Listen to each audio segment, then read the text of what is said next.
Ay mga boss, sa mga nagtatanong kung ano yung mga pinapakita sa mga duel event or duel bet, ganito. Sa mga big event, duel bet, ito po. Dapat mapakita nyo to. Then dahan-dahan ng pag-scroll.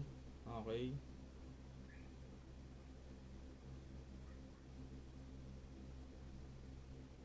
Hanggang baba. Then pagka after nyan, pwede nyo na i-close yan. Task manager.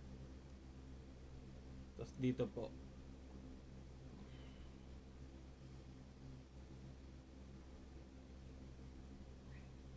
Dahan-dahan din dapat para kita lahat.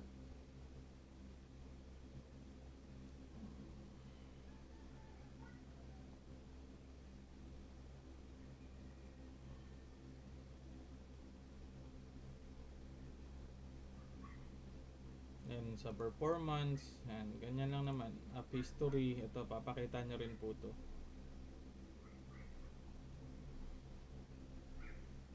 Startup, user, details, yan.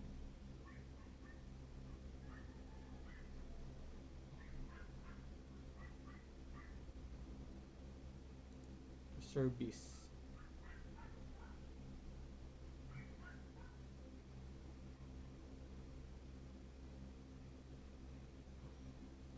Then after po nyan, wag nyo po siyang i-close. Run launcher po kayo.